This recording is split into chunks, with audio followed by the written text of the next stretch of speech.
everyone, and thank you all for coming. I'm happy to be here with our Minister of Advanced Education, Rajan, Director of the School of Public Policy, Martha Hall-Finley, and the President of Ipsos Public Affairs, Clifford Young, who will be joining us shortly as well. We're in the room today.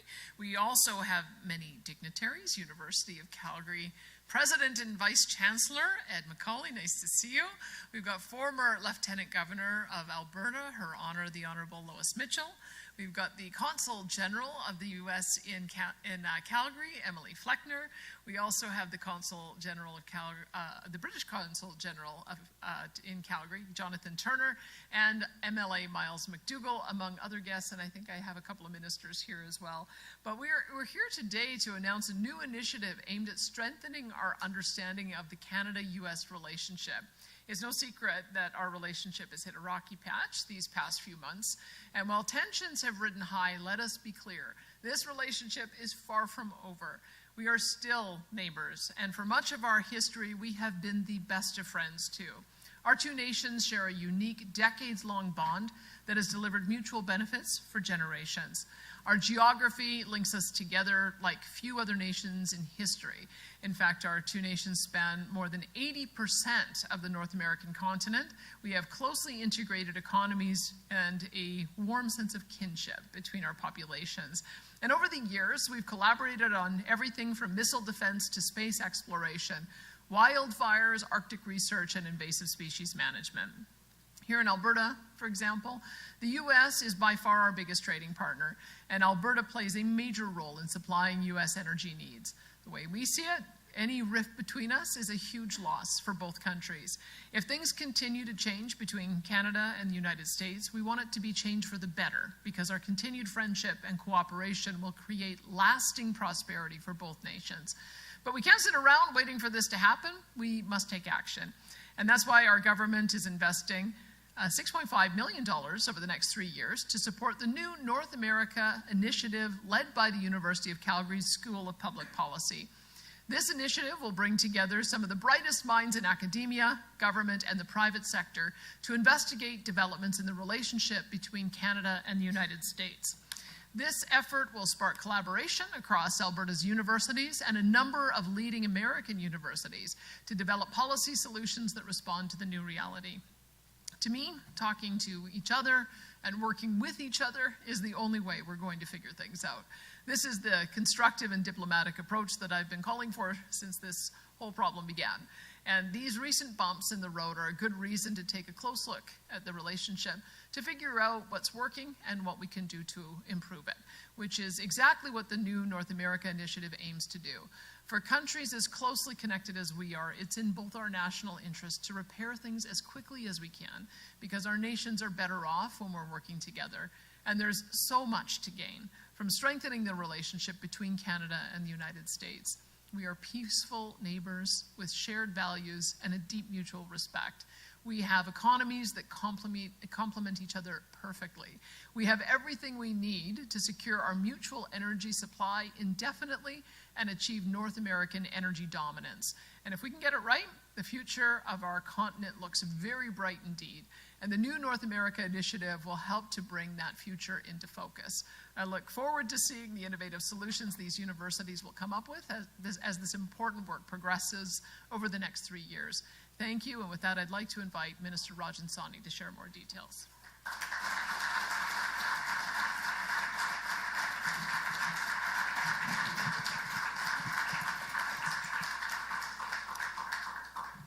Thank you, Premier. What an incredible turnout today. Welcome, everyone, and thank you for being here for this very important announcement.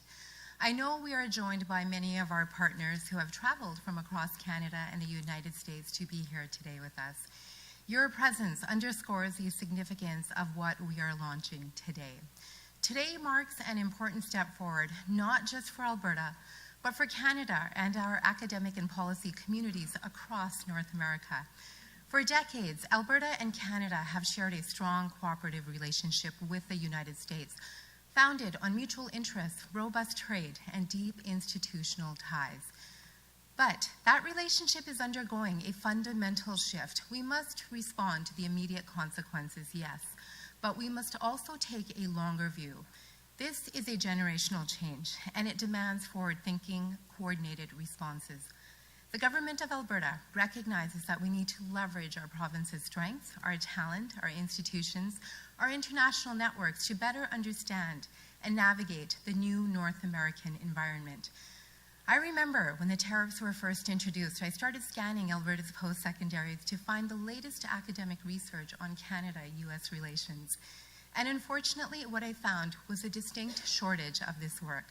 Right now, most research and analysis on Canada-US relations originates from east of the prairies or from the US itself.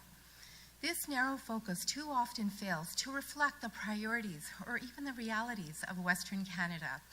If we are to respond effectively to these shifting dynamics, all parts of Canada must be heard and reflected in our academic and policy thinking. I spoke with Premier Smith about this, and we agreed that Alberta has both the capacity and the perspective to lead that effort. So we set up roundtables to discuss the role post-secondaries could play in meeting this very real need. We gathered industry, academics, and a wide range of experts and evaluated various potential options. And from that, we were able to find the best way forward. This brings us to today's announcement, which the Premier already announced, the new North America Initiative. This is a made in Alberta long-term response to the changing Canada-US relationship and the critical gap in regionally grounded policy relevant research. And importantly, with the closure of the Canada Institute at the Wilson Centre in Washington, this will now be the only dedicated institution on all of North America focused exclusively on Canada-US relations. That distinction matters, and so does the fact that Alberta is leading the way. The new North America Initiative will be a hub for applied responsive research and strategic convening. It will bring together academics, policy experts, government leaders, industry, and civil society across North America to generate practical insights, foster collaboration, and inform decision-making. It will also serve as a platform for training the next generation, equipping students with the skills and knowledge to lead in government, the private sector, and beyond, at a time when cross-border engagement is more critical than ever before. This initiative is about understanding the real-world impacts of a changing North American relationship and preparing Alberta and Canada to meet those changes head-on. It's about shaping a future where Alberta-based researchers are ready. They're a trusted source of intelligence and ideas, offering perspectives that are grounded, diverse, and reflective of Western Canada's voice. Following today's announcement, we will be joining a roundtable discussion with experts from across Canada and the US to formally launch the collaborative work of this initiative. This conversation will begin the kind of cross-border, cross-sector dialogue that the new North America Initiative is built to support, responsive, collaborative, and action-oriented. This initiative will include researchers from Alberta and the United States, including from the University of Alberta, the University of Lethbridge, Mount Royal University, University of Nebraska, University of Colorado, Arizona State University, Rice University, and of course, the University of Calgary. By strengthening our understanding of the evolving North American landscape, we're building Alberta's capacity to shape effective, forward-looking public policy. This is a significant milestone for our province, and it wouldn't be possible without the leadership and vision of Premier Smith and the strength of Alberta's post-secondary institutions and their commitment to excellence. I look forward to the insights this initiative will generate, the partnerships it will cultivate, and the leadership it will help develop for years to come. Thank you, everybody, once again for being here today. And now I'd like to invite Martha Hall-Finley, Director of the University of Calgary School of Public Policy, to the stage.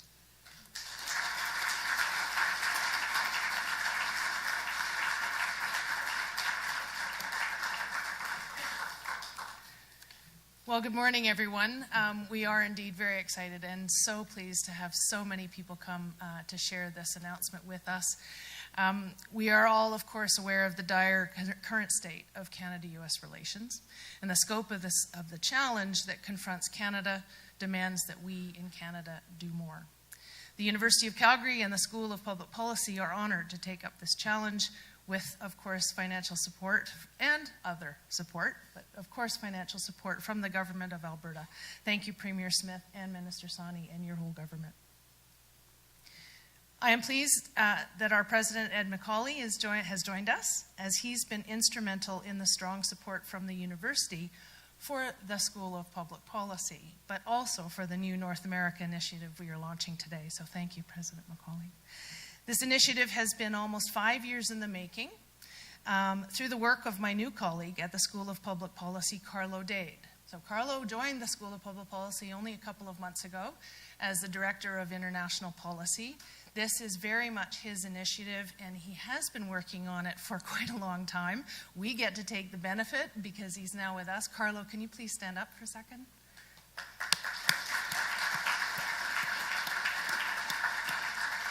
And he had the ability to work on this for the last number of years while being at the Canada West Foundation. So I'd like to do a big shout out to Gary Marr. Where's Gary? Thank you.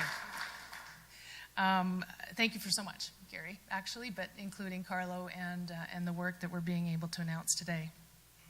With the new North America initiative, we will develop a long-term, built-from-the-ground-up response to the unprecedented challenges Alberta and Canada face in our most important trade and political relationship.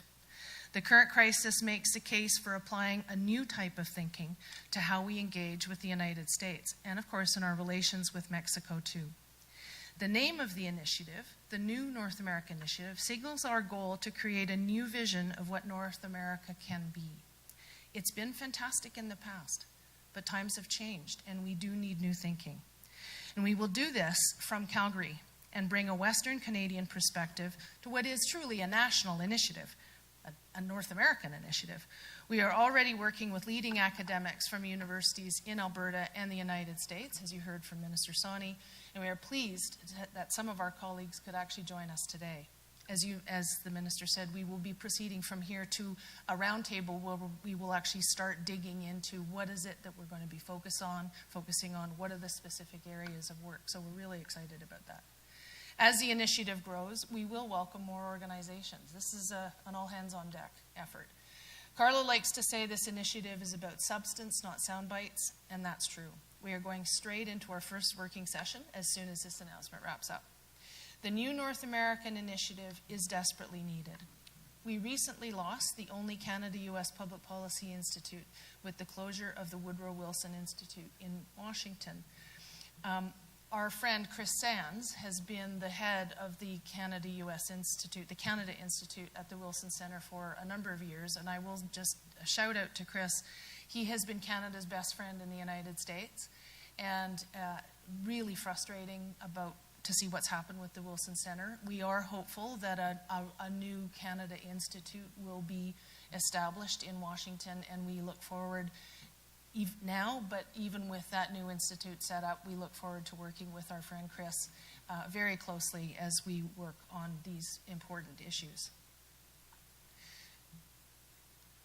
We need more intelligence, we need more connections, we need more research, and we need different perspectives, and that is what the new North America Initiative will deliver. I now have the pleasure of introducing Clifford Young, who is the president of Ipsos Public Affairs.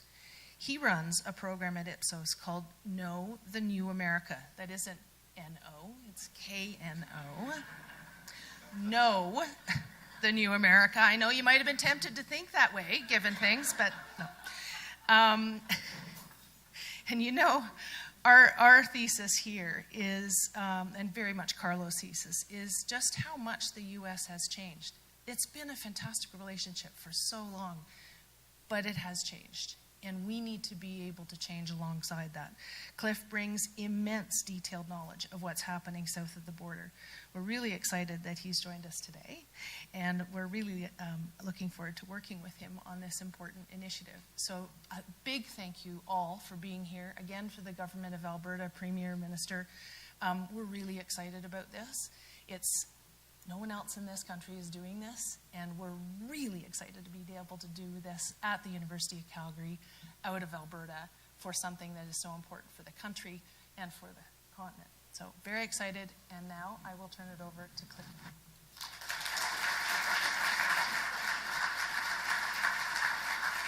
Well, thank you so much. It's such a small world. Chris Sands is my colleague at Johns Hopkins SAIS, and he's everywhere here, it seems like, right? First, thank you so much to the government of Alberta, as well as the University of Calgary. It's great to get the invite. It's great to be here. Ipsos is excited. By the way, what is an Ipsos? It's not a Latin word or a Greek word. It's a market research and polling company that is global in scale. We have boots on the ground in 90 countries. We cover 130. And we have a long history here in Canada, right? Ipsos in Canada, Ipsos Reid, as well as in the United States. And indeed, these are times that are trying. There's a lot of trepidation and unease, especially in the United States, but around the world, our polling suggests that. And one thing that we came away with after the election last year was that maybe we don't quite understand the America that we thought we did. You know, it was a different, more muscular victory for Trump. And what I would say is it's not that things are changing so much in the United States. It's just that the United States is not a monolith. It's a mosaic. And indeed, what we know and what we're challenging, or challenging our clients, challenging stakeholders, challenging decision makers on, is to know this new America. To really understand in this trying period, you know, how people are and what they think. And indeed, just a couple points here, very high-level points. Yes, we're very polarized. Yes, we're broken down by red and blue. It's very clear that we are divided as such. But there's a lot of nuance there too, right? And I'll give two very simple examples. One is just on immigration and deportation. On the one hand, almost 90% of Americans agree that criminals who are legal aliens should be deported, but not if they're children, right? There's a huge difference in support. Or, for instance, we saw this across the states. An individual could vote in favor of abortion on the ballot, but for Trump as well. There's nuance there. We're not binary. And to understand that is to optimally engage America on its own terms. And the last point I'll make, and this is, this is a thread of our research that we've been conducting for the last 10 years, but it's really come into relief over the last little bit, since the election. There are ultimately foundational or fundamental values in America that it doesn't matter if you're red or you're blue or you're purple, you believe in. The most basic of which is fundamental fairness. And what I would say is the following. Not that I agree necessarily, no value judgment, but many Americans would say that the trade regime that exists today between the United States and the world is not fair. Okay? So the point, do I agree with that or not? That's a whole other issue. We'll set that aside. But that's how Americans are framing their understanding of the world, and more specifically, are showing their support for the current administration. I hope, just to kind of round out, that we're able to double down on this issue of knowing the new America, to really understand where Americans stand on those critical issues for Canada and for the province more specifically, so that you could optimally engage us in a way that we understand and that we can optimally be activated. So with that, we're very excited to be here at Ipsos. I look forward to the next steps. Bye. Thank you.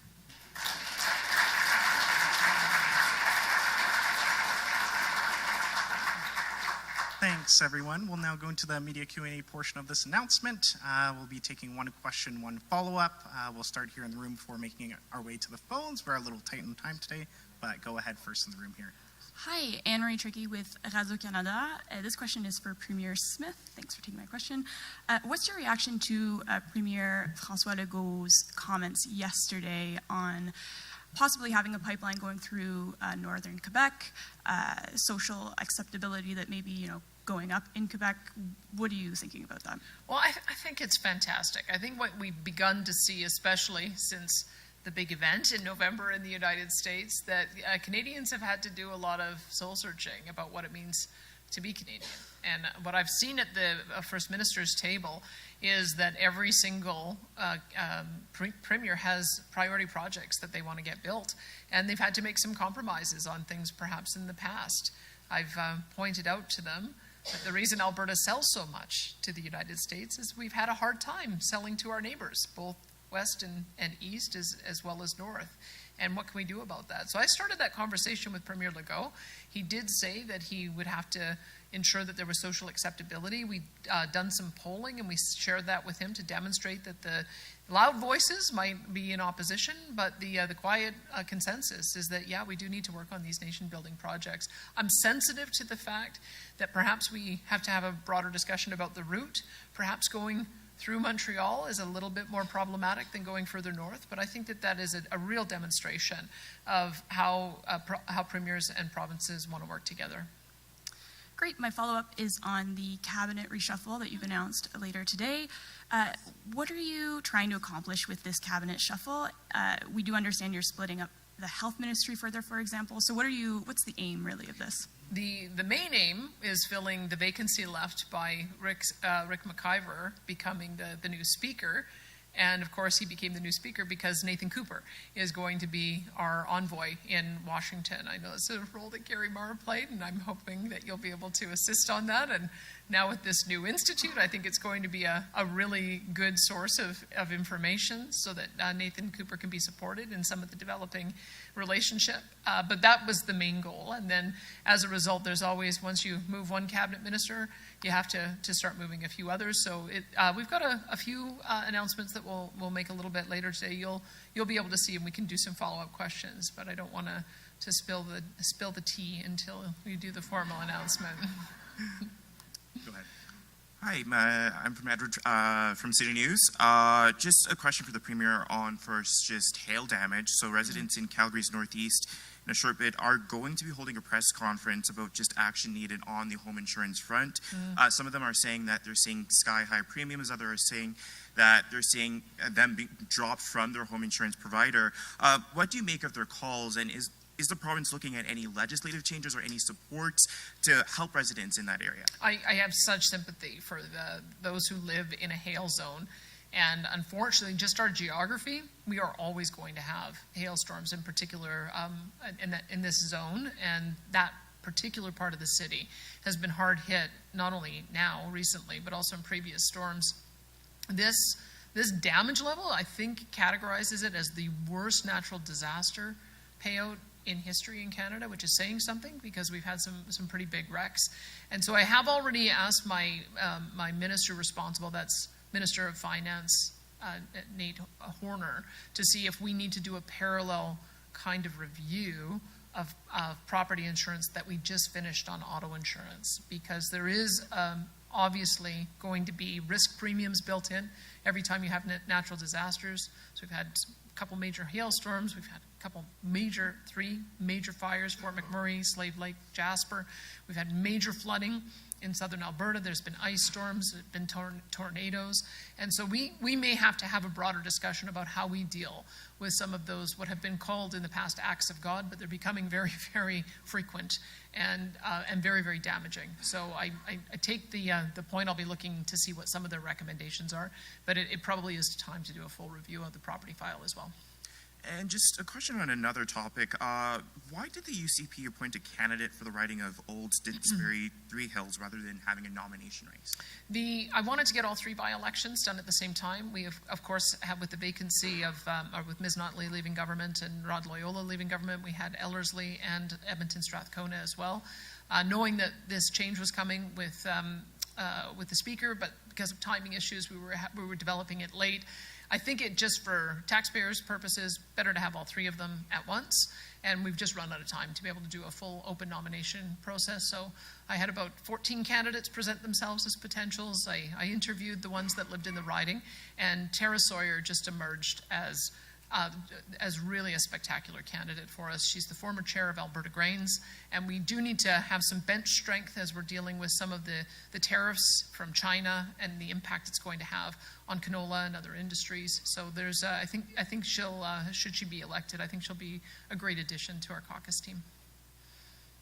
Go ahead, Tim. Hey, Tim Brooks, CTV. I'm just having a tough time getting an answer on this one from your government. So I'm hoping to kind of figure out amendments made last minute to Bill 54 in the name of honoring, respecting treaty rights, etc. So can you give us a tangible example of how that could be used in the future if there is a separation referendum? Because a lot of First Nations chiefs, or maybe all First Nations chiefs, would argue that the only way you can honor and respect treaty rights is just by dropping this separation conversation.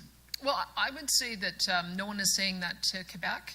Quebec has 23 bloc MPs, and they have a Parti Québécois that is polling at the highest amount. And so it seems to me that's a question for scholars, legal scholars, to answer. It's a question that's been put to the Supreme Court, and the Supreme Court answered it. It's been addressed in the Clarity Act about self-determination, and so I think those are details that I would leave to the lawyers to sort out. As you know, at the moment, there are no petition campaigns. There's no referendums planned. I have always said I support a sovereign Alberta within a united Canada, and my job is to get a new deal with Canada, which is what I'm going to be spending my time on. Okay, and then my next question is about the health ministry. It's been under a lot of fire. Obviously, Adriana LaGrange has had some calls for her to resign over the last session. Can you just talk about, first of all, the work that she's done, and also about that portfolio, because it's probably the biggest in the province. Yeah. Can you just talk about how maybe difficult that assignment is? I can tell you the health ministry is $29 billion, or at least was when we started off. And it was slowly but surely taking over all aspects of government. They were getting to a point where they were talking about starting to build social housing because they have so many alternative level of care patients who have complex needs. And we don't want a health ministry that's 30 or 35 or $40 billion, so I think we're going to go in the other direction. So part of what she had to do is figure out how we create dedicated agencies that can focus on each aspect of the health system. So that refocusing is almost complete. We knew that we needed a special arm for mental health and addiction, and that's led by my minister there in Recovery Alberta. And that is going to ensure that there's another door to go through if you've got a mental health issue or you've got an addiction issue. It's with our recovery communities. The second one is the assisted living Alberta. What we discovered is that we need to have a better line of sight with my housing minister, who's an expert at managing a housing portfolio to ensure that we're building the right type of housing for the alternative level of care patients. So that will be completed in the transfer of that will be completed in July to my Minister of Seniors, Community and Social Services. The other area has been acute care Alberta, and we want our hospitals to be hospitals again. We want them to be a place where if you have an urgent condition, you go to hospital, or a surgery, you go to hospital, you get treated, and then you go back out for convalescence in the community. So that was part of that refocusing. And the final area, which I'm just so excited to see more work done on, is preventative care and primary care. And so we have a new nurse practitioner deal, and I think close to 60 nurse practitioners who have already set up and started taking patients. We've got a new doctor's deal so that we can start developing team-based care. We already have 900 doctors who've signed up to that new care model. We have public health that's going to be, that is in the primary care area, and so much more work that needs to be done on trying to keep people healthy so that they don't end up having their chronic conditions deteriorate and need to go into hospital. So that's the reason why it's been split up into 4 different areas, and we're nearing the completion on that, and then the hard work begins on just getting better and better performance improvement out of all of our agencies. Thanks, Tim. We have time for a few more questions. We'll take 1 or 2 more from the room, and then we'll go to the phones. Go ahead. This is a high microphone. Hi, Premier. I'm Carolina Vendano with the Epoch Times. You have said previously that Chinese tariffs are targeted and directed at splitting our country up. So I'm wondering if you can explain how you think these tariffs are pitting one region against the other in Canada. Sure. I should let the audience know this normally happens with media. They don't always ask on-topic questions, so what we have with the free press. So just hope you'll indulge that for a moment. Well, I can tell you that this is, again, maybe going back to the objects of this new institute that we're starting off, is that obviously the Americans have grave concern that they're losing the economic battle and the AI battle with China. And so I think that the Americans, as part of a condition to getting access to their market, are increasingly going to be asking for restrictions on how much trade we do with China. We've already seen it with steel and aluminum tariffs. Part of that was that we don't want steel and aluminum being dumped into our market, having some kind of minor upgrade and then being dumped into the American market. That was one of the things that the U.S. president raised in his first term, and clearly still believes that that's a problem. Same with autos. When the Americans put a 100% tariff on electric vehicles, our government responded in the same manner, again, so that there wasn't some dumping that happened into Canada that then undermined the U.S. auto industry. The unfortunate consequence of that is that we now have a 100% tariff on vehicles nobody really wants in Canada, because I don't think there's a massive amount of demand for Chinese electric vehicles, to protect an electric vehicle industry in Canada that doesn't yet exist because those investments haven't been made. And the consequence of that is the Chinese retaliation has been against the products everybody does want, which is pork and canola. And I can only interpret that as the Chinese understand the divisions in our country. They understand that if you're going to retaliate and create maximum pressure, you do it by pitting one region against the other. So it's why Wab Kinew, Scott Moe, and myself have all asked the federal government if they could try to figure out a pathway that we would be able to normalize relationships with China again, because it does have a massive impact on our agricultural communities. But I do think it's whenever you get into these kind of trade wars, countries make decisions about how they're going to exert maximum pressure, and I would say that that's what I'm observing with China's retaliation on Canada. Thank you, Premier. And my follow-up question is, what do you think is the stance Ottawa should take toward Beijing now that we have a new federal government?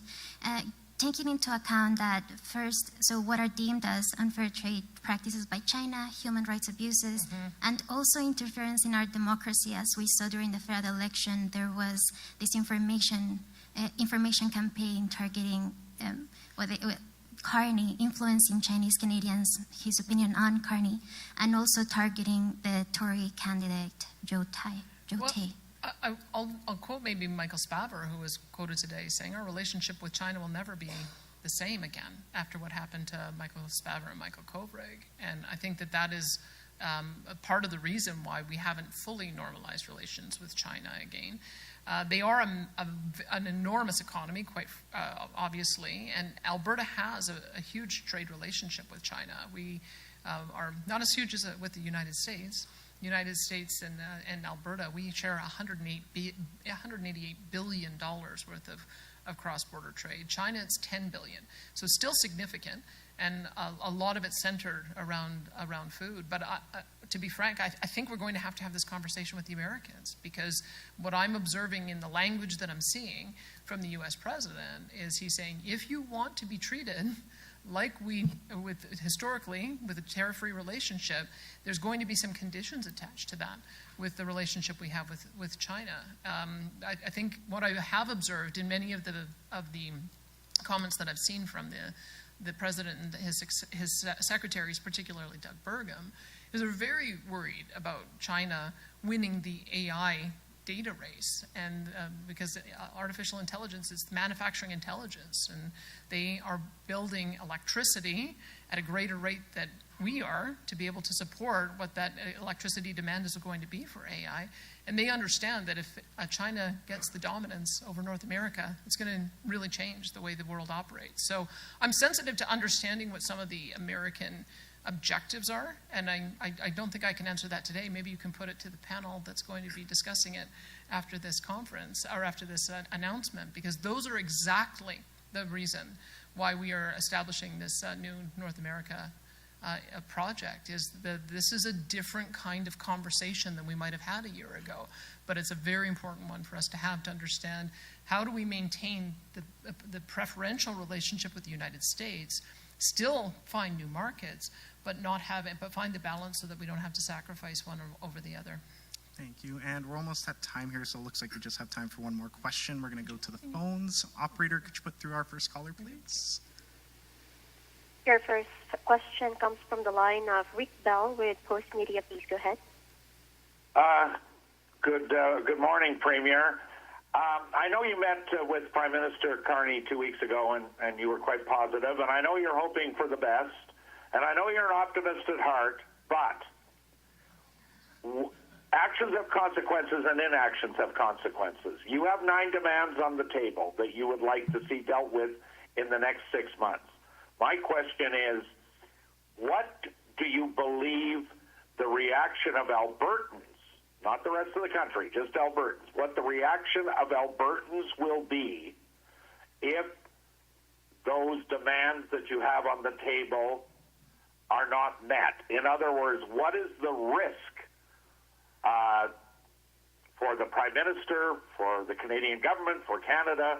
What is the risk of not dealing with those 9 issues and following through and getting that new deal that you want?